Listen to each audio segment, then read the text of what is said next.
Alright, hello, I'm the Derelict King, and today we are going to talk a little bit more about the City of Bones, I believe, that I was talking about earlier. I think we had just gotten done with all of the characters, and I wanted to move on to greater things, like obviously what I actually thought about the book. We've went over the story, we went over all the characters, I've went over most of the major plots, so if you're watching it at this point, you already know all the big stuff, so I don't need to worry about spoilers, but if you are just now getting onto this video, and you haven't read the books, and you don't care about spoilers, go watch the other videos first, or you're probably going to be confused, okay? So anyways, for the most part, like, obviously, like, I've been told that the other books are better, and that the movie was extremely confusing, and they changed a lot of things in the movie, that were from the book. And I haven't seen the movie myself. I plan on maybe renting it on DVD, probably, because I heard it isn't really all that great, so might as well just check it out to see how well it translates onto the screen, because I would kind of like to see them fight Abaddon, the Greater Demon. That'd be kind of cool. But, for the most part, I mean, honestly, the main character, Clary, I did not like. I didn't like her. I mean, she wasn't really a thing, you know, she was one of the things for me. I liked Luke a lot more. I cared a lot more about what happened. I really, really didn't want him to die at the end when he almost did die. Valentine almost killed him. Um, but, you know, he was the only guy I was rooting for, and I didn't care about Jace. I don't care about Clary. I mean, I kind of care about Alec and Isabel, you know, to some extent. Simon just kind of comes off to me as whiny. Really, really whiny.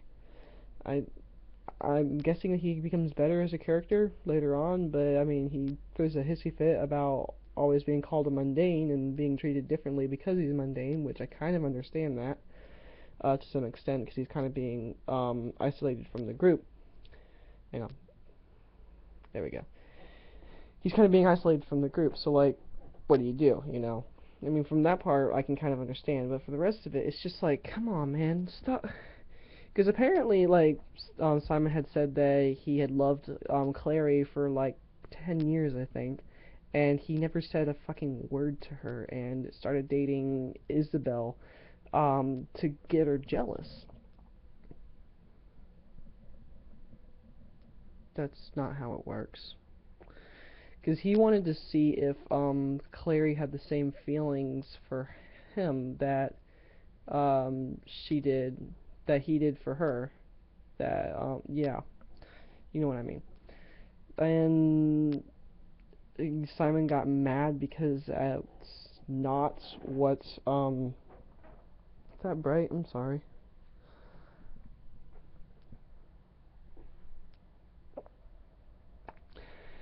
That's that might be my I don't know what that is. Okay though. I'll just hey. Uh where was I? Oh yeah, for the most part, like I said, I only cared about Luke, to be honest, and I cared about his wolf pack. I mean, I kind of care about Clary, but I don't. It honestly doesn't bother me what happens to her because she's always, especially in the beginning of the book, she's really complains a lot, and there is honestly not too much character progression with her. She doesn't really change that much as a character, in my opinion, right now. Um, she just, I don't like her. I don't. You know, I'd rather have Luke as the main character. I cared a lot more about what happened to him. I'd rather Clary been pushed aside as a side character. And well, in reading, I think I'm like about a quarter of the way through the City of Ashes. I'm gonna leave all that for a topic for another time when I actually finish that book. But even then, like she doesn't really appeal to me that much. Maybe it's because it's a female author trying to portray herself in the story. Where's my ear? Maybe it's a female author trying to. Ow! It's a female author trying to portray herself into the book, which never really works out. If you want to start writing a book, do not, like, one, don't name the character after yourself. That's what the author did. Her first name is Catherine. Don't do that. Don't do that. Two, do not portray the character as yourself. what I do is each of the different characters that I have written about in each of my different books, which if you are interested in reading those, I can put links in the description to my Figment page that has a couple of stories that I've written before. In some of those stories, especially in Prominence, no single character in that story has all of my traits or none of my traits. There's always a little bit of me in each of the different characters with a little bit of a twist, a little bit of a change. I don't put all of my heart into one character and make that character the star pretty much, and put a lot of the other people off on the sideline, because in City of Ashes I want to see more of Luke, but he's been off at the hospital with Jocelyn when they finally got her back from Valentine, because they had kidnapped her and all that stuff. But I'm kind of hammering a lot on the book. It's mostly Clary. I don't like, honestly. I want to read the book from Luke's perspective. I want to see his perspective. I liked his story a lot better when he was telling Clary the story about Valentine and the Accords, when he had attacked them and they had all the fairy knights and all that.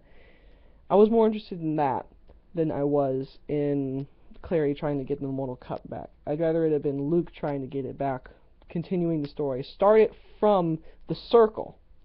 That's what I wanted. That's where I want to see the story. I want to see it from where the start of the circle, and see the first time Luke and Valentine meet, and go from there. Not end it there. You know? But there's not really, I guess there's really not too much I can say about that, though. Obviously it's her choice, it's her story. And she's successful, so, that's saying something, you know? But, honestly, I think the book could have been better. It was really good. The parts I really enjoyed the most was Magnus Bane's party, when they went to go talk to him about Clary's memories. I really liked that part. When Clary and Jace went to go save Simon from the vampires, when they had accidentally taken him, and all that stuff. I liked the fight with the greater demon Abaddon. And I liked the attack on Valentine's estate when they were going to go and get the Mortal Cup and Jace back after Hodge had given it to them, which I liked that twist too, by the way. That was a pretty good twist. I didn't expect Hodge to betray them. I knew they said that he was on the circle, but that kind of slipped my mind until Valentine came and took the cup from him. And the very first description of Valentine and the Valentine that they describe in, well, she describes in the estate, seem like two different Valentines. I see the first Valentine as kind of slunched over and just kind of gargoyle looking-ish, kind of like Frankenstein's assistant. You know, that was kind of what I was seeing. And the second time that we saw him, he was more up straight, he was angrier, and he was more manipulative. And it confused me a little bit, but I can kind of see where she was going with having the two different descriptions, because they were having I'm trying to think, I'm sorry. Like, she was trying to, like, show how Valentine can confuse people and mislead them and get them to do what he wants them to do. He seems pretty good at that, but he can't really, well, he did fool Jace for a little bit, actually. Honestly, I thought that was a little ridiculous, but I was almost convinced, honestly, by Valentine, when he said, "You didn't hear the full story, you don't know the other side." I was like, yeah, okay, I don't know the other side. Alright, I gotta wrap this up really quick. That was kind of cool, too. So, for the most part, it's a okay book. If I had to rate it from 1 to 10, it'd be like a 7, 10 being like the best book I've ever read, and obviously 1 being the worst I've ever read. 7 to 8, yeah, probably like just a 7. Worth reading, worth checking out, especially if you're a chick. Thank you for stopping by, and I will see you guys later. Bye.